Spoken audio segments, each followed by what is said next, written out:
जब हम पढ़ाई करते थे तो पेन आता था,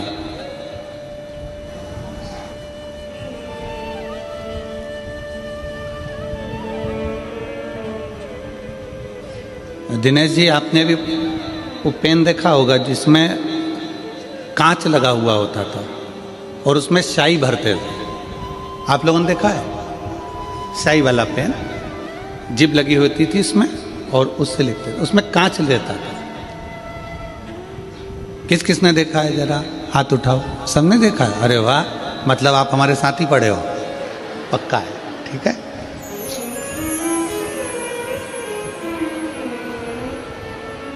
अब आप हमारे साथ पढ़े हो तो हमारे तो बेस्ट फ्रेंड हो गए हो। अब जीजी जीजा तो हो पर साथ में बेस्ट फ्रेंड भी हो, पक्का है।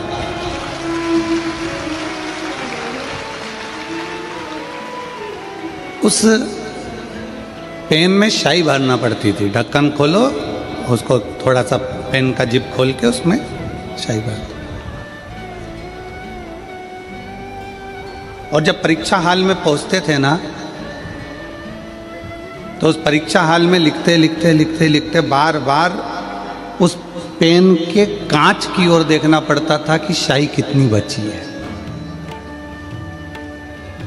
स्याही कम होती चली जाती थी और टेंशन बढ़ती चली जाती।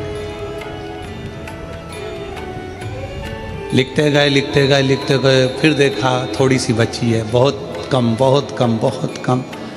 आखिरी में 4 पेज, एक पेज पूरा लिखने के लिए रह जाता था और थोड़ी सी स्याही बचती थी। तो अब सोचते थे कि कौन सा क्वेश्चन का उत्तर लिखना है जिसमें नंबर ज़्यादा आ जाए, क्योंकि स्याही कम है।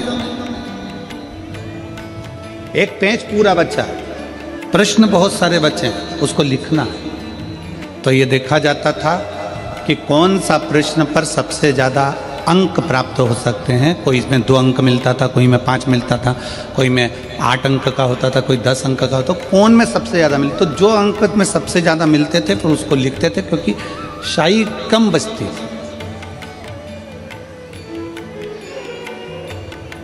वो पेन तो ऐसा बना था जिसको हम देखकर समझ जाते थे कि स्याही कम हो गई है, संभल जाओ। पर जीवन एक ऐसा पेन है जिसकी स्याही कब खत्म हो रही है किसी को नहीं मालूम पड़ता, कब आखिरी में वो कलम समाप्त हो, कब इसकी स्याही खत्म हो गई।